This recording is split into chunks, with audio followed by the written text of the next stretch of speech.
Try to use and see. If it is not good, we will change. We are not. I'll restart it one time because, like he suggested, no?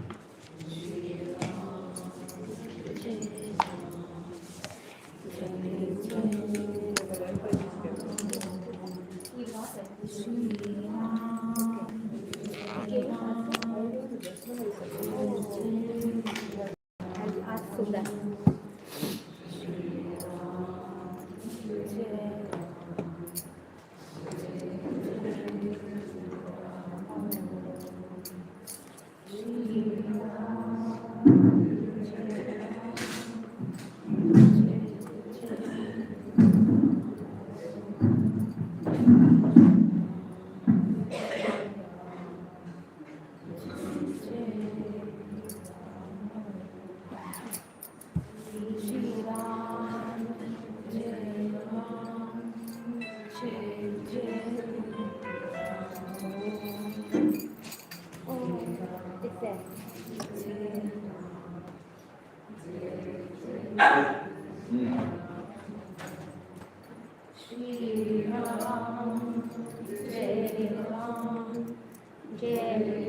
It's working.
Shri Ram, Jai Ram, Jai Jai Ram.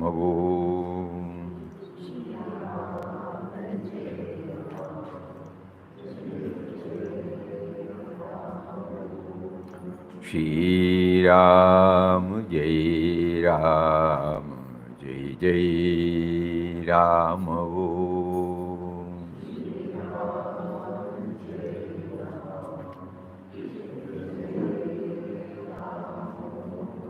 Shri Ram, Jai Ram, Jai Jai Ram.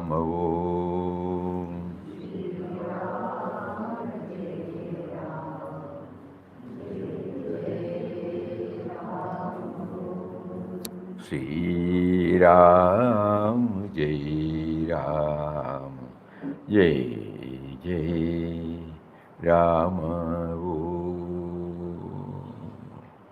Om Shri Ram, Jai Ram, Jai Jai Ram.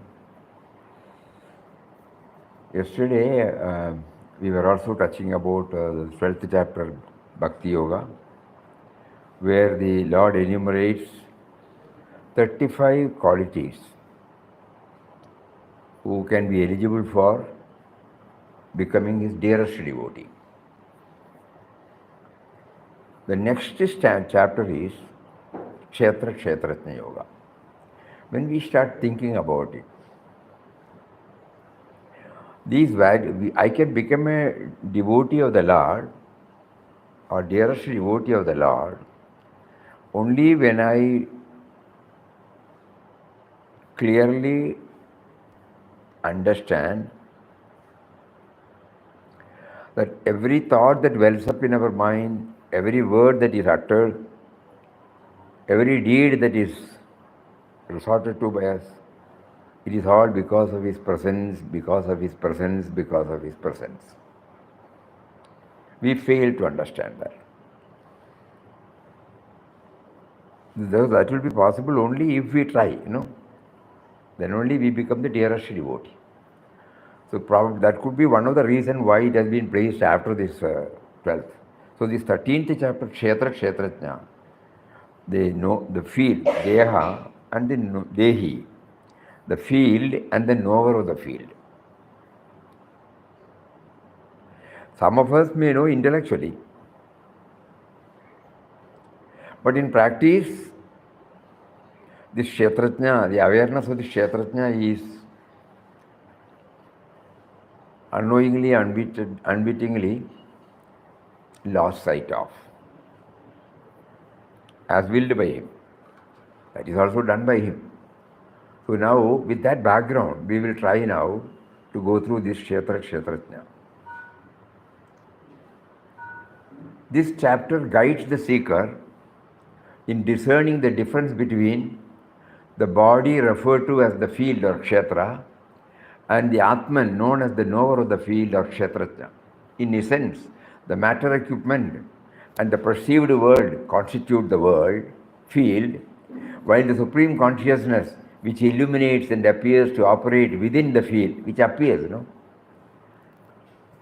which illuminates and appears to operate within the field is the knower. However, it must also be understood that one is a knower only while within a field of the knowable. Otherwise, the knower and the knower both are one. But that stage we have not reached, so we are still in that. To truly comprehend an object, we must understand its inner essence, not just its outward form. Similarly, recognizing the indwelling spirit within the outer form is vital.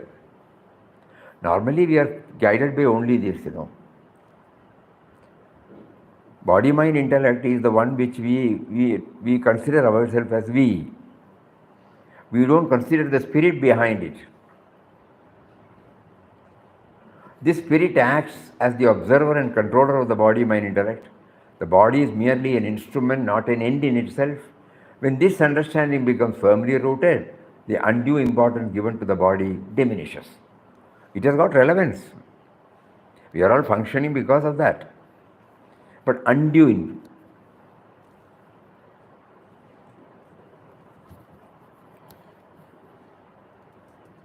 We are grateful to the Lord who has given us this human birth. Because human birth is the gateway, Puja Swamiji used to say, it is the gateway for liberation. You and I are sitting and hearing it because we have got a body, we are an embodied self. Right from our young age, right from our childhood, we have not had this idea. At a certain time, God chose to connect us with this truth, either through a guru or through a satsang or through hearing or through observing. And then slowly, so this privilege is given only for this human birth. So we are not invalidating, it is valid. But undue importance has been given unknowingly. So that has got to be understood.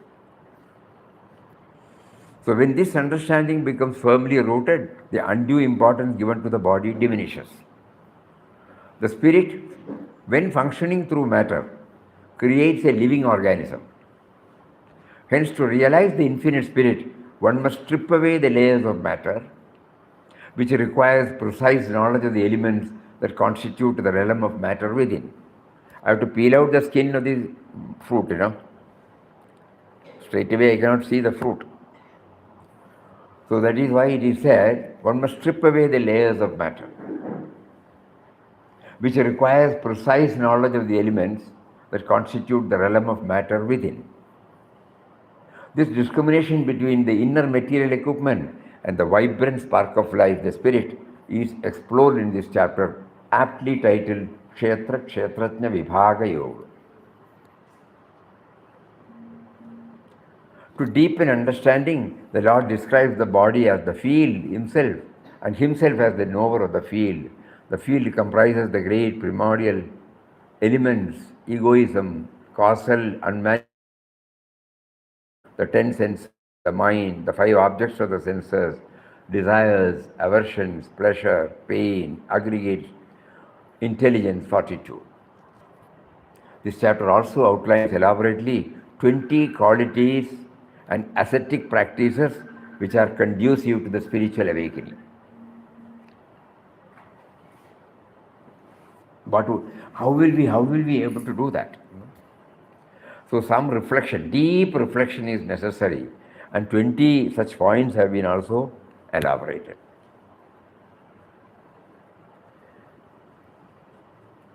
We can call it as not only values, some certain steps. We will go through that. So then the shloka begins. Bhagavan says, body is called Kshetra, the one who knows it is Kshetratnya. Know me also to be a Kshetratnya in all the Kshetras. This knowledge is considered by me to be the knowledge. This knowledge, Briefly he explains what Kshetra is, what its properties are, what its modifications are, what effects arise from what cause, and also who is he, what his powers are. The seers have explained about the subject in a convincing way.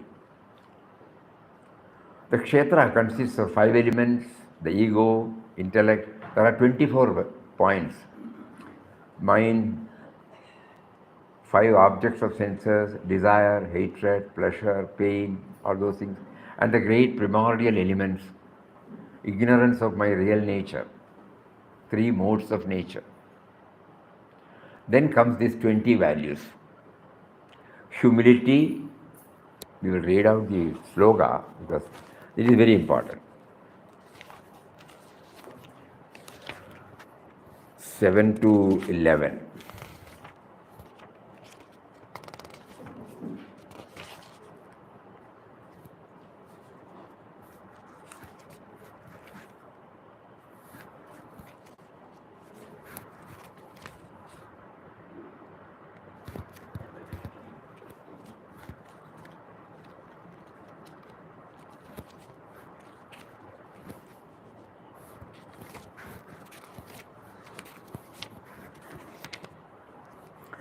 अमानित्वम अडंबित्वम अहिंसा शांति आर्जवम आचार्योपासनम शौचम स्थैर्यम आत्मविनिग्रह humility, pridelessness, non-violence, tolerance, simplicity, approaching a bona fide spiritual master, cleanliness, steadiness, self-control, इंद्रियार्थेषु वैराग्यम अनहंकारम एवच जन्म मृत्यु जरा व्याधि दुख दोष अनुदर्शनम. Renunciation of the objects of sense gratification, freedom from entanglement with, absence of false ego, the perception of the evil of birth, death, old age, disease,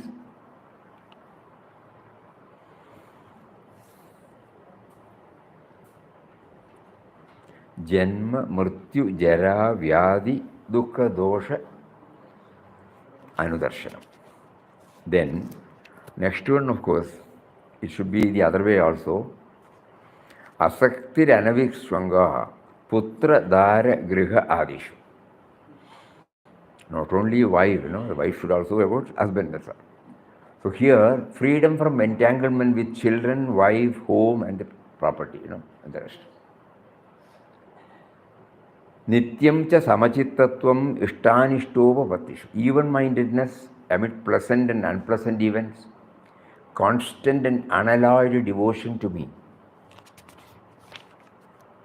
Maijan anyayogena. Bhaktiravyabhijarini. Viviktadesha sevitvam aratir jana samsadi.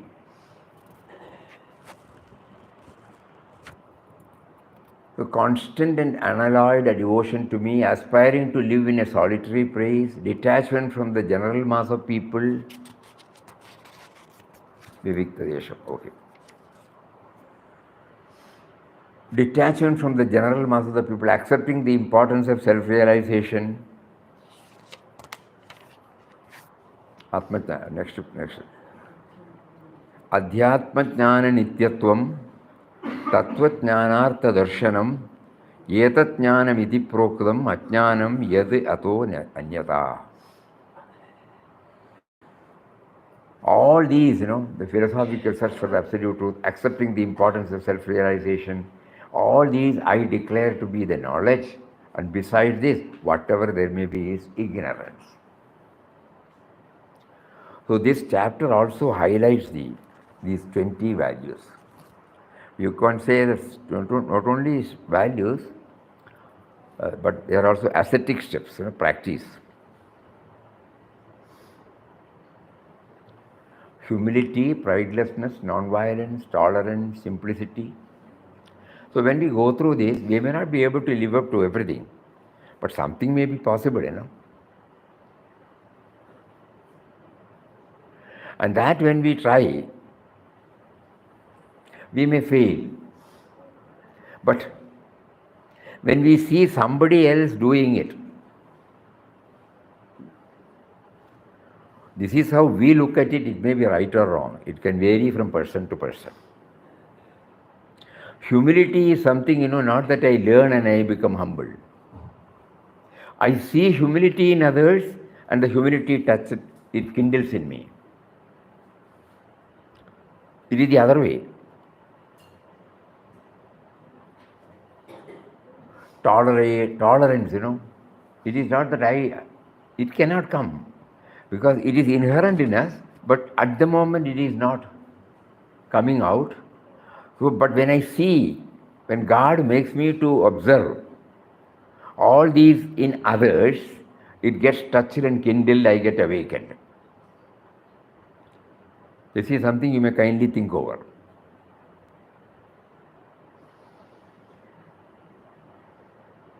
Because this conceptual knowledge, it is not helping us too much. But the moment I know about this, I start looking whenever somebody is humble. Immediately, I recognize it.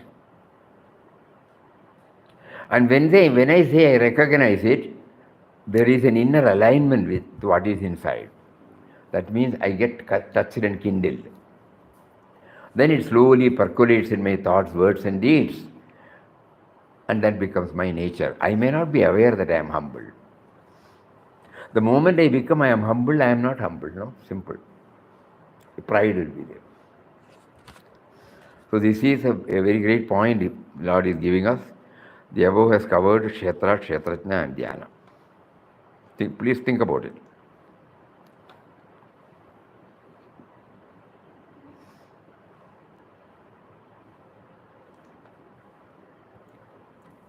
Now we come to what is to be known, and the 12th chapter, 13th.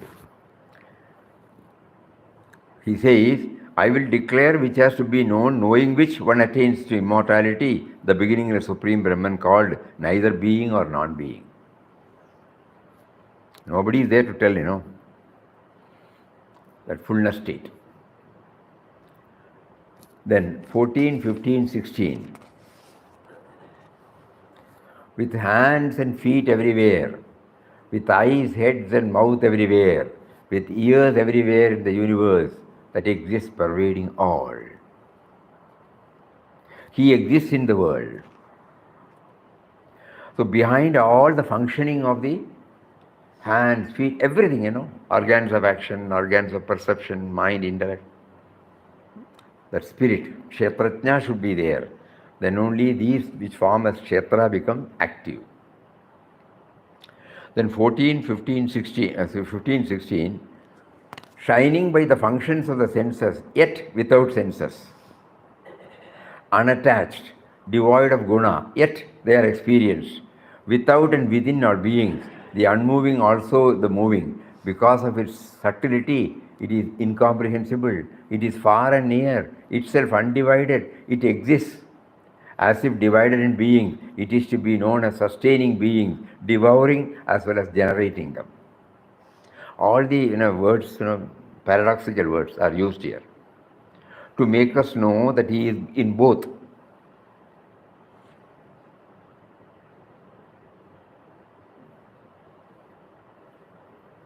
Shining by the functions of all senses.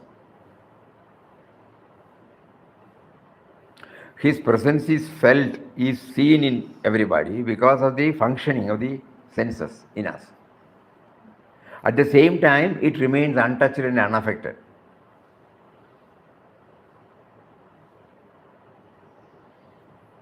Just like in this space, the hall space, so many things are there. Windows are there, doors are there, roof is there, light is there, fan is there, chairs are there, floor mat is there, table, chair, electrical connections, everything is there. But the space provides everything. Tomorrow we remove the train, the space remains untouched, unaffected by any of these things. We are trying to understand,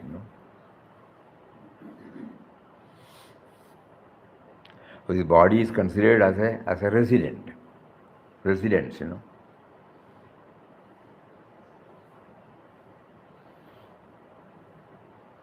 Shariram Sugadukhanam Bhoga Ayatanam. So this is the tent of experience, in which all these things are functioning because of him.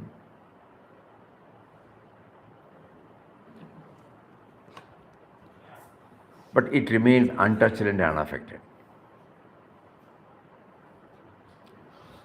And then some more explanation.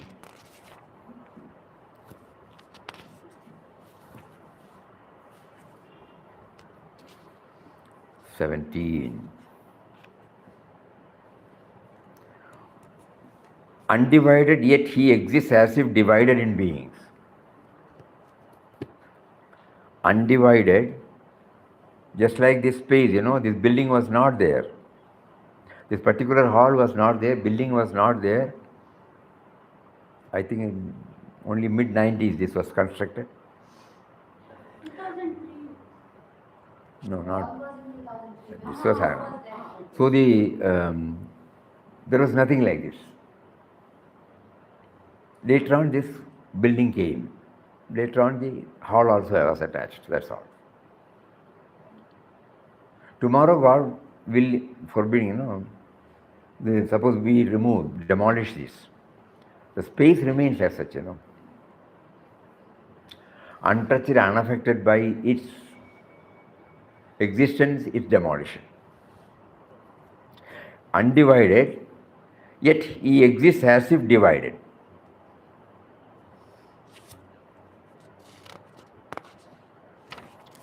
And then, light of all lights is said to be beyond darkness. On a Amavasi day, pitch dark, at 12 o'clock midnight, we are sitting alone in this room. Do we need a light to know that we are sitting? We need a light to know everything. But do we need a light to know that we are sitting? That light is there, That is called the light of lights. He is there in the form of that awareness. We don't need an extra light or an electricity or a torch or sun to know that we are sitting in this hall. So thus the light of all lights is said to be beyond darkness, knowledge, the knowable, the goal of knowledge seated in the hearts of all. And then, idikshetra tadam jnanam. Thus the field as well as the knowledge and the knowable have been briefly stated.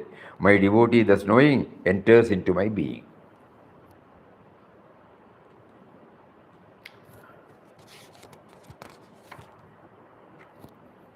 Know that matter and spirit are both beginningless.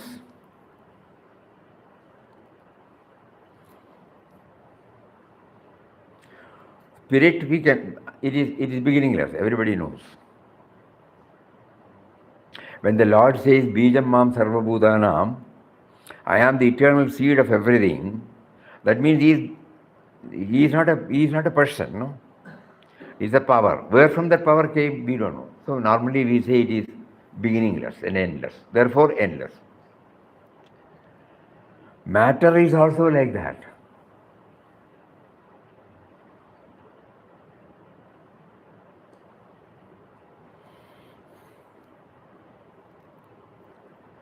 And know thou also that all modification qualities are born of Prakriti.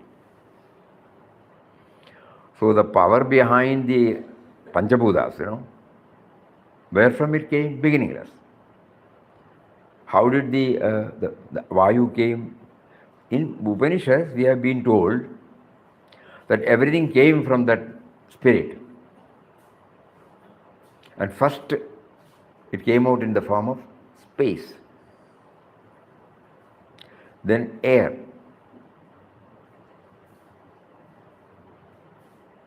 then fire, water, earth, trees, food, then human being. This is how the origin is traced. So that is also beginningless.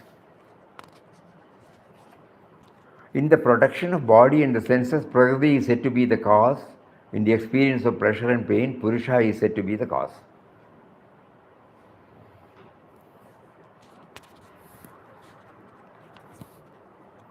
The effects mentioned here are 13 in number, which are constituted of 5 elements, 5 senses, mind, intellect and ahankar. The macrocosmic gross elements in their gunas are themselves represented in the microcosm as the 5 indriyas. We have discussed this in the description for you. In order to respond, okay.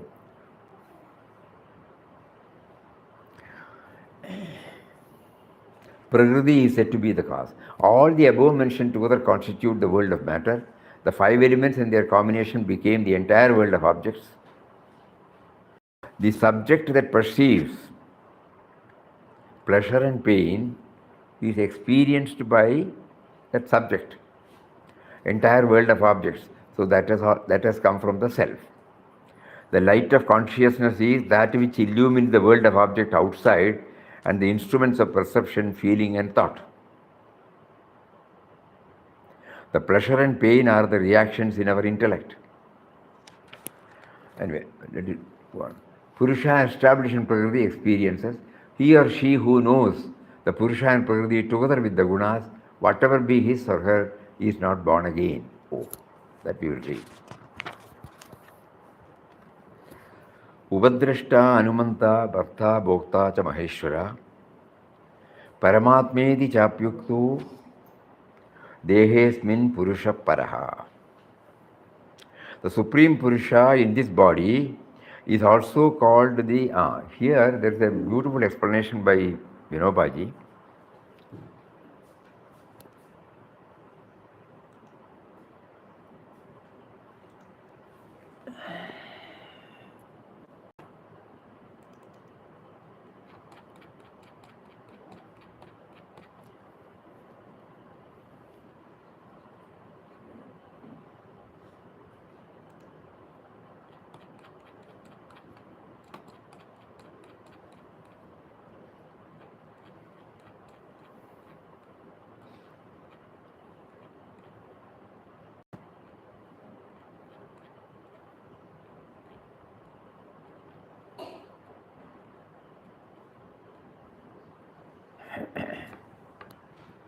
The Lord is first the silent spectator, Upadrashta.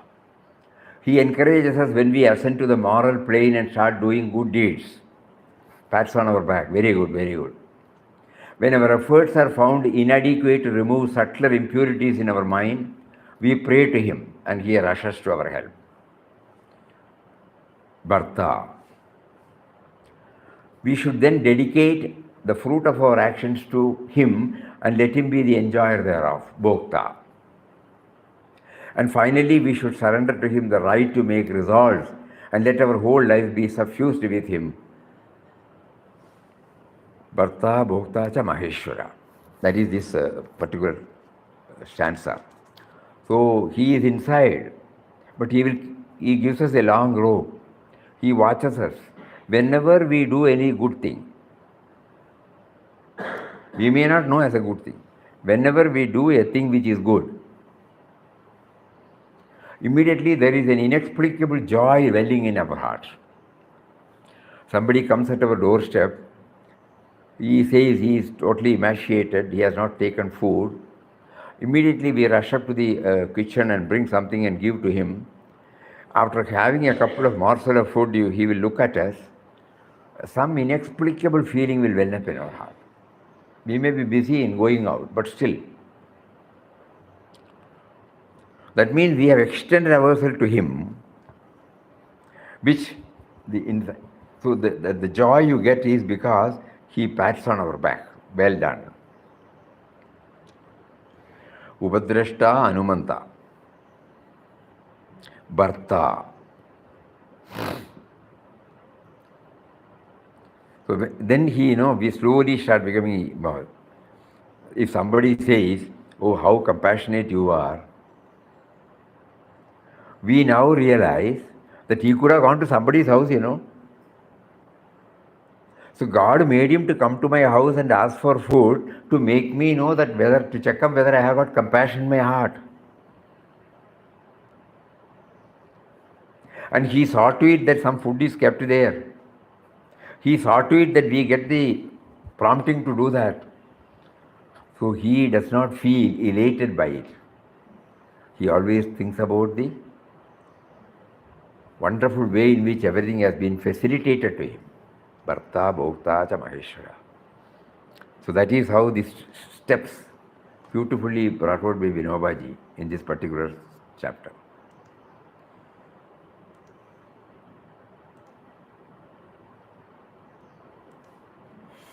So then,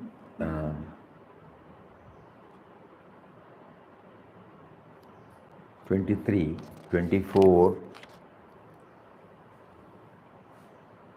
Some by meditation behold the self in their own heart with the help of purified internal organs, others by path of knowledge, others by karma yoga. In whatever condition, they are not born again. Some by meditation behold the self, others by yoga of knowledge. Jnanena atmani pashyanti. Kashchid atmanam atmanah. Anye sankhyeena yogena, karma yogena. So there are three essays. Therefore, an active, intelligent, enthusiastic participation of the seeker in controlling, directing and re-educating his own thought life is necessary. Hence the difficulty in accomplishing the inward spiritual unfoldment in every individual. So all these three paths, Then, others again not knowing, thus worship as they have heard from others. Even these go beyond doubt regarding what they have heard as the supreme refuge. Others also not knowing this worship, having heard of it from others. They too cross beyond doubt regarding what they have heard as the supreme refuge. They have faith, simple faith and devotion. They also reach that stage. Then, wherever any being is born, the unmoving or the moving, know that the best of Bharata, that it is from the union between the field and the knowers of the field. Whatever being is born, know it be from the union of Kshetra and Kshetrajna. The spirit and the matter, the harmonious blending, marriage of Kshetra and Kshetrajna gives out this creation. And then Samam Sarveshu Bhudeshu Tishtantam Parameshwaram. Very important sloka for all of us. He or she sees, who sees the Supreme Lord existing equally in all beings, the imperishable and the perishable. Equally, whether we know him or not, whether we recognize him or not, whether we worship him or not, whether we ignore him or not, whether we deny him or not, he has not left us. So we try to see him in anything, not only in a distant one. All our problems are because of this only, the sense of otherness. So when we keep on dwelling on this, that like me, like the life principle is there, like the consciousness is there, like the intelligence is there, it is there equally in everybody. Because I am there, there is the proof. Not that I need anybody to tell me. When I see a co-creation, a human creation, I should equally know that what all I have must be there, Samam sarveshu bhudeshu tishtantam parameshwaram. Whether it is in the perishing or non-perishing. Vinashyasa avinashyantam ya pashyati sa pashyati. Very important. And next one is also, because he who sees the same Lord everywhere equally dwelling destroys not the self by the self, therefore he goes to the highest goal.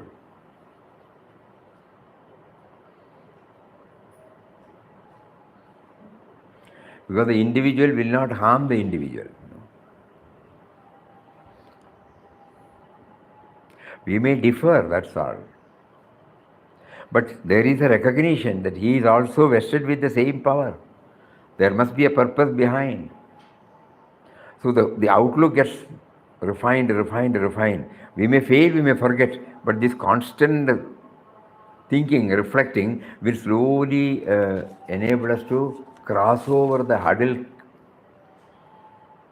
made out by the sense of individuality, the division, the otherness.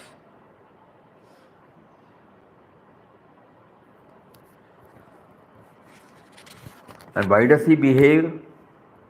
He sees who sees that all actions are performed by Prakriti alone and that the self is actionless. Just like we said, the space remains untouched, unaffected, though there are so many developments and demolitions.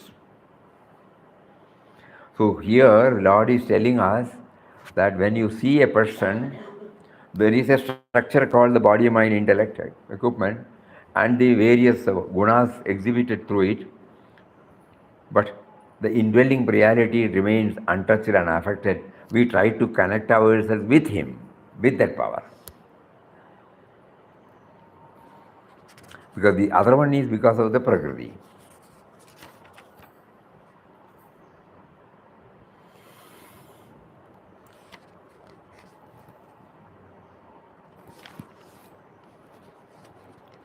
Being without beginning and being devoid of qualities, the Supreme Self, imperishable, though dwelling in the body, neither acts nor is tainted.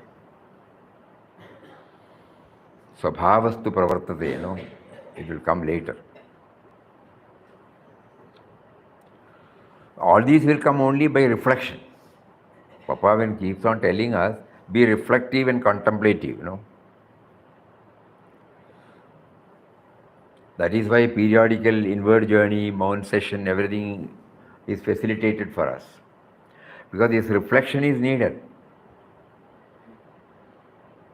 Even to know that there is a Kshetrajna, I need reflection, Because I limit myself to this Kshetra only. Only a reflection will make me aware that there is a Kshetrajna inside.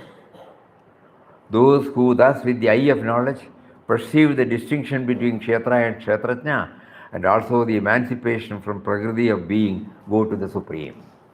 So constant reflection alone help us to go beyond the boundaries of this Kshetra. Kshetra is valid. Through Kshetra only we are trying to understand the Kshetrajna, but somehow we get halted at the Kshetra, So when we try to cross over, we come to realize the Kshetrajna, and from that point, the Kshetra is the instrument in the field through which the Kshetrajna acts. So learning from this chapter, what is expected of us is that we seek to rise higher and higher, going beyond body consciousness, trying to fill our being with God. For action, there are 3 steps: concept, effort, and fruition.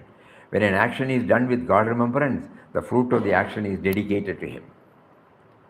In fact, the power behind the action and the power behind enjoying the fruit of action is the Lord only. Therefore, He is behind the very concept. Furthermore, the Lord enumerates over 20 values, mental and emotional qualities, moral attitudes, ethical principles that are indispensable for a seeker to apprehend and experience the infinite self. The knower of the field is characterized as one who, though functioning through all senses, remains beyond the senses, who, though unattached, sustains all, who, though devoid of gunas, experiences them. This explanation, it will give us more and more clarity. The knower of the field, the spirit within us, is characterized as one who, though functioning through all senses, remains beyond the senses.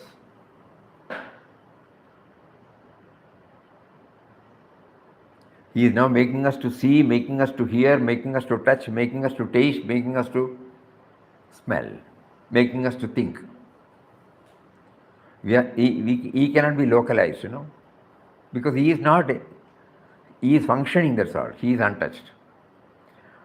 Suppose he is only seeing through the eyes, then finished, At the same time, he is functioning through everything.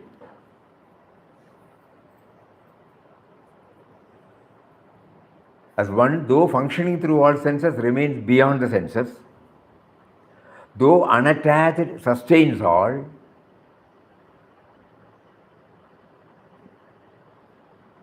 though devoid of gunas, experiences them. Sattva, morning till evening, we have the Sattva, Rajas, Tamo, 3 gunas: passive, aggressive, indolent.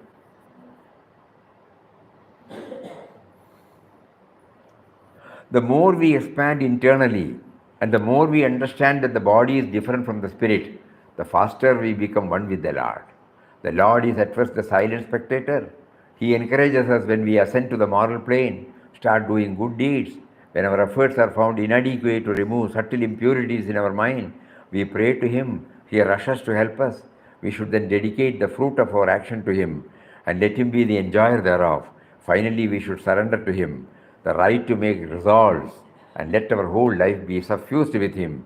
This is man's ultimate goal. The seeker is to reach this goal, soaring on the 2 wings of Karma Yoga and Bhakti Yoga. Something for all of us to think about it.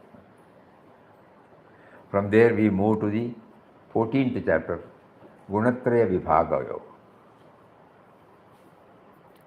The Lord emphatically declares that all forms that appear in the world are produced by Prakriti and that He is the seed-giving Father.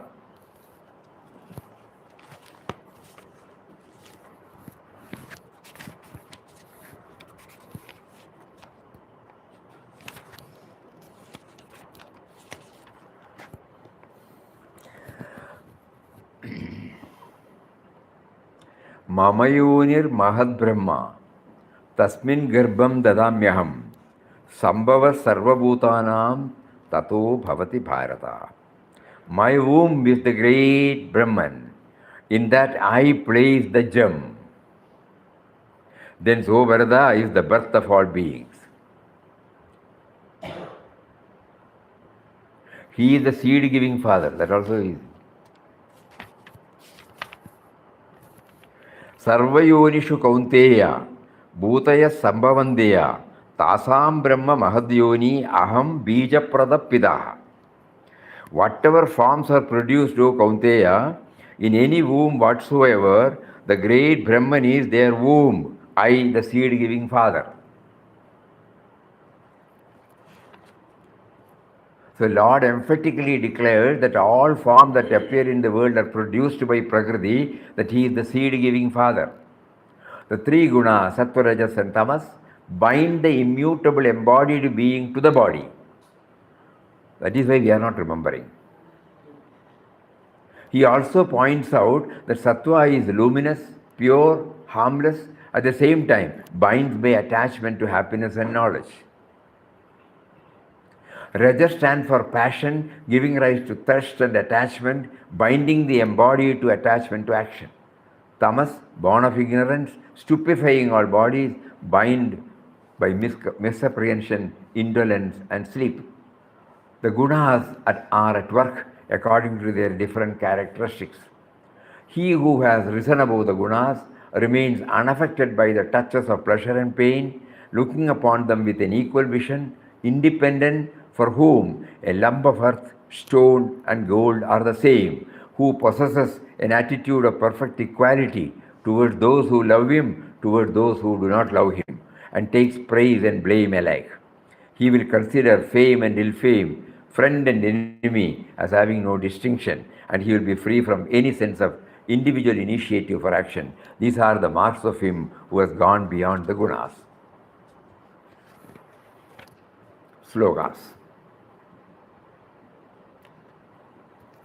First sloka. I shall tell you, the Lord says, I shall tell you the supreme knowledge which is above all other knowledge. Those who, having devoted them to this knowledge, have attained to my being, are neither born at the time of creation, nor are they troubled at the time of dissolution. Who have attained my being. My womb is the great Prakriti, in that I place the seed. From there are the birth of things. Gunas, born of Prakriti, bind the immutable embodied being to the body. Of these, Sattva, because of being pure, is luminous and harmless. It binds by attachment to happiness and by attachment to knowledge. No Rajas to be the nature of passion, giving rise to thirst and attachment. It binds fast the embodied one by attachment to action. No Tamas to be born of ignorance, stupefying all embodied self. It binds fast by miscomprehension, indolence and sleep. Sattva makes for attachment to happiness, Rajas to action, Tamas to miscomprehension. Each guna arises by predominating the other two gunas. When through every sense organ, through this body, the light of intelligence shines, then it should be known that the Sattva is predominant. When through every sense organ, through this body, the light of intelligence shines. Not in a haphazard way, not in an impulsive way. Some level-headedness is there, no? Then Sattva is predominant. Greed, activity, undertaking of action, and unrest, longing, these arise when Rajas is predominant. Darkness, inertness, miscomprehension, delusion, this arises when Tamas is predominant.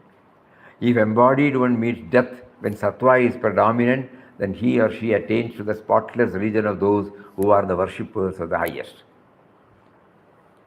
When we leave the body, and if we are sattvic, we will be born in a sattvic atmosphere. When one dies, when Rajas predominates, he or she is born among those attached to action. Similarly, dying in Tamas, he or she is born in the womb of irrational. The fruit of good action, they say, is sattvic and pure. The fruit of Rajas is pain. The fruit of Tamas is ignorance. From Sattva arises wisdom, from Rajas greed, miscomprehension, delusion, ignorance from Tamas. Sattva abiding go upwards, Rajasic dwell in the middle, Tamasic go downwards. When the seers behold no agent other than the gunas and knows that which is higher than the gunas, he or she attains to my being.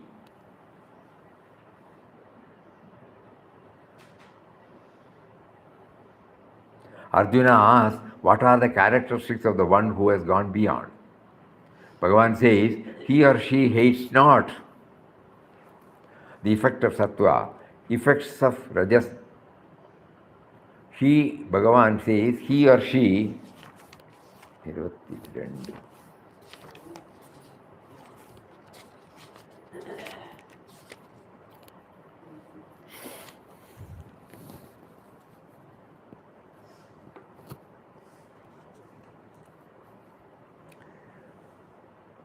Prakasham cha pravrittim cha mohameva cha pandava nadveshti sarvabhutani sampravrittani na nivrittani kankshati. Light, activity and delusion, three gunas. When present, O Pandava, he hates not nor longs for them when absent.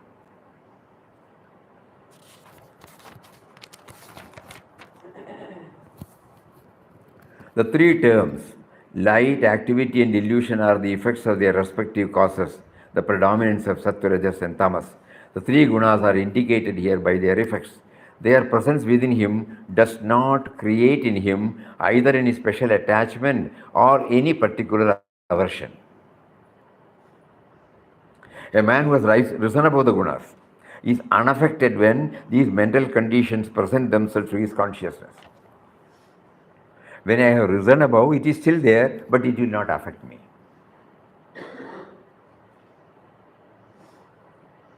He or she who is sitting like unconcerned, positive indifference, udasinata. He is not moved by the gunas, not who, knowing that the gunas operate, is self-established and severs not. So that means this reflection. By that, we rise above and see the gunas working. We are not affected. We are not carried away by it.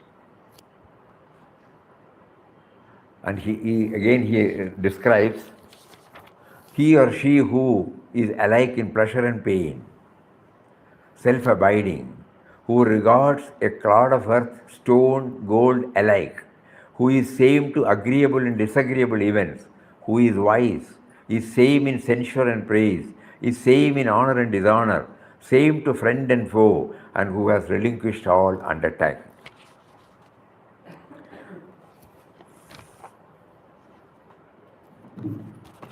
This is also very important for all of us.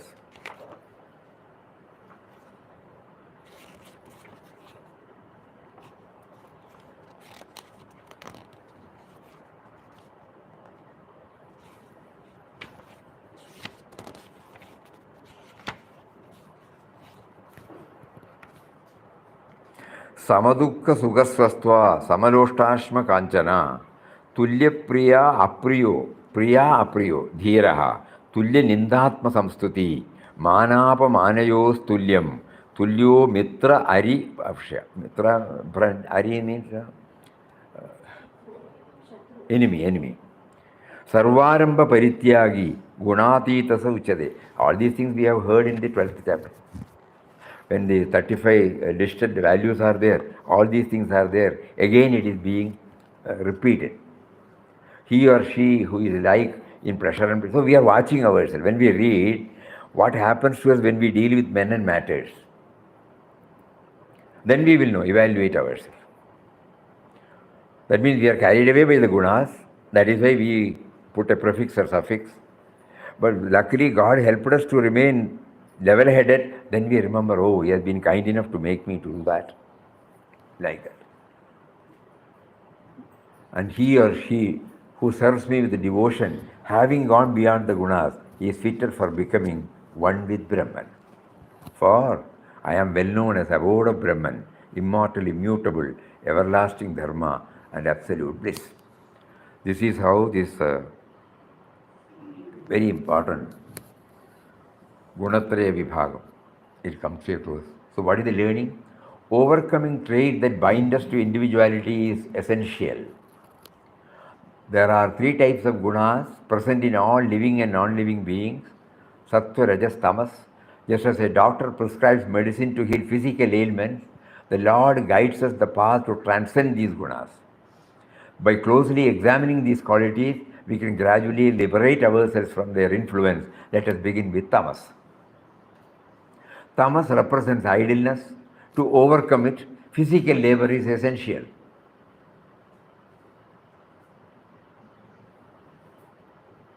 When we read this, we remember Gandhiji's, when somebody has to join his ashram in Varda, there are Ekadasha Vradas, 11 Vradas are there.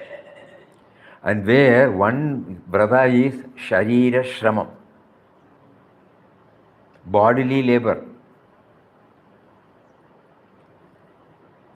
We only do at the mental level. Bodily labor is not there. So to get over tamas, physical labor is essential. Some may argue that mental effort suffices and negates the need for physical work. But the truth is that the body requires physical nourishment and rest, not just mental engagement. Without physical activity, nature disciplines us through illness and suffering. To combat forgetfulness, we must conquer idleness and excessive sleep by engaging in purposeful physical effort. We should remain alert, perform every task with care, stay constantly mindful of God. Using time wisely and efficiently helps us to rise above tamas. Under the sway of rajas, individuals are driven to restless and excessive activity, leading to instability and impatience. This state is characterized by fickleness, indecision, lack of steadiness.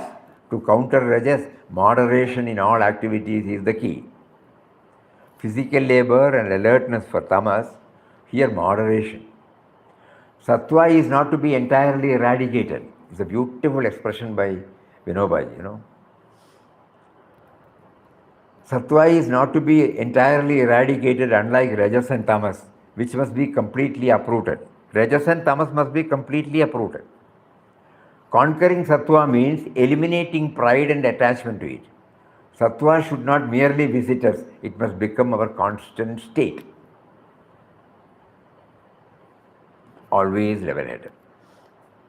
The ultimate path to self-knowledge is wholehearted and devoted surrender to God, carried out with sincerity and mindfulness.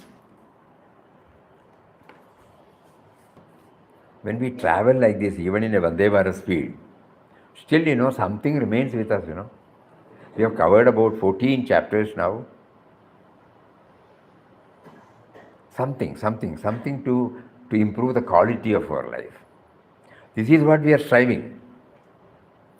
Is there anything worthwhile to improve the quality of our life?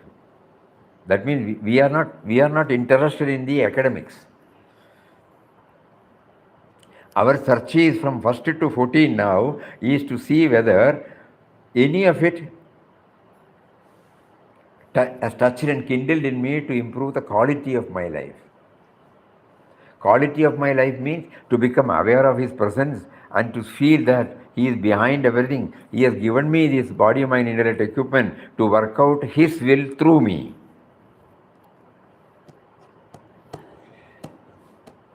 That is the quality of life. Because I was not aware, I have been the doer. I have developed this doership, ownership, sufferership, enjoyership, everything. And then on certain occasions, on certain places, on certain time in a day, probably I may be remembering about God. But by and large, I am not aware of Him. And I am only there as an individual. So to bring in the dimension, the truth which has been with me, which is with me, which has been with me, right from the Bijam state up to this moment, whether this Gita is helping me, this is our ideal. This is what we are searching for. It is for that purpose He has made us to go through this. So let this ideal be very, very clear to all of us. Our study. And tomorrow we will take up the 15th chapter, which is also supposed to be a very important chapter for all sadhakas. Purushottama Yoga. The other day we shared, during Mataji's sadhana period, between 1928 and 1930 period, when Mataji was steadily progressing, a stage came when Papa encouraged her to take to inward journey, which initially she was not inclined. But thereafter, when she sat 4 to 5 hours at a stretch, she could sit.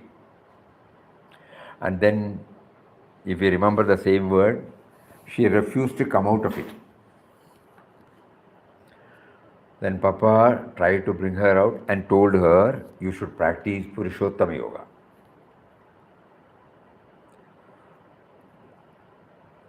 That means not if we are content with when we go inside, where there are no such things, we are in that state. But none of us will be able to remain in that state throughout. Because the body is there, mind is there. If somebody wants 100 items, we may require one item at least, to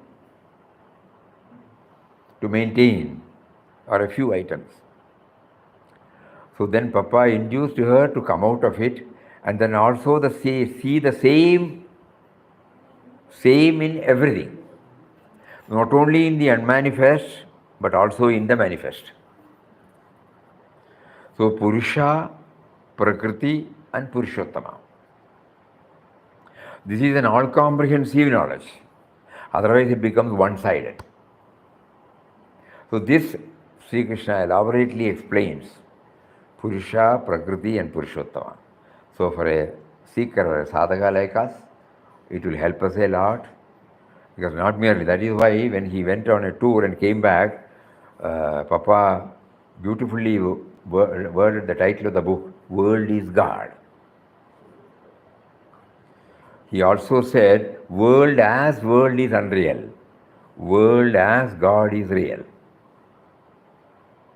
So when we go through this Purushottama Yoga, all these things become very clear, so that not only whatever we, inward journey is a must, to feel His presence. But when we have tasted His presence, when He has blessed us with a fleeting experience, we have to come out of it. How long you will be able to that? Then when we come out of it, we see the world outside. And if we don't connect His presence, what we see outside, again, no, it will be one-sided. So Bhagavad Gita gives us this comprehensive knowledge, Purushottama Yoga. We will try to take it up tomorrow, and then we keep on reminding ourselves that the whole purpose of this overview, I won't say it's a study, it's not a deep study, but a bird's eye view or an overview of Bhagavad Gita. Out of this, something will remain with us, and we try to connect ourselves with that ideal, by which we slowly start realizing that every thought, every word, every deed are as such only because of His presence. Without Him, thought, word and deed will not be there. So through the instrument, when it is expressed, we name it as thought, word and deed. But the enlivening principle is there, and the instrument is also there. And why? To work out His will through us. More of it, we will try to dwell upon it tomorrow. Hari Om.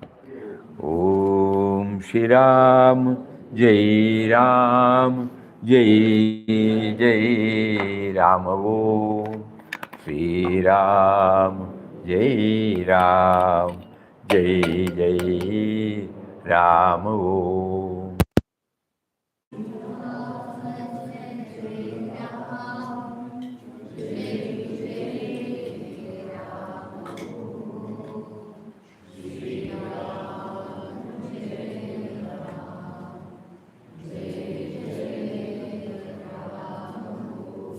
Shri Ram, Jai Ram, Jai Jai Ram. Om Shri Ram, Jai Ram, Jai Jai Ram. Om.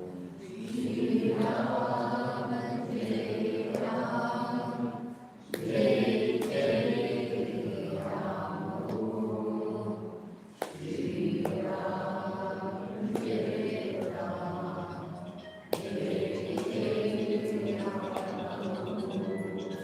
Ram, Jai Ram, Jai Jai Ram. Om.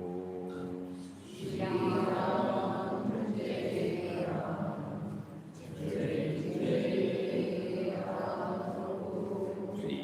Ram, Jai Ram, Jai Jai Ram. Om.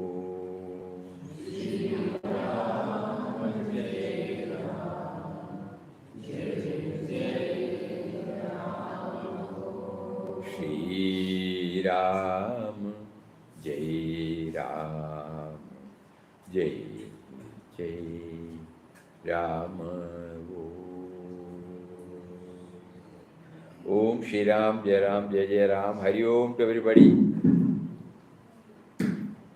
Hari Om to everybody. I think it's muted. Muted. Muted. Okay, okay.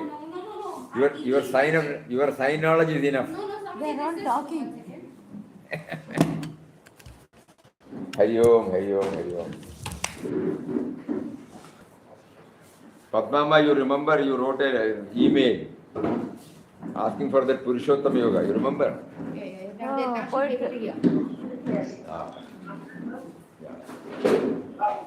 Hari Om, Hari Om, Hari Om.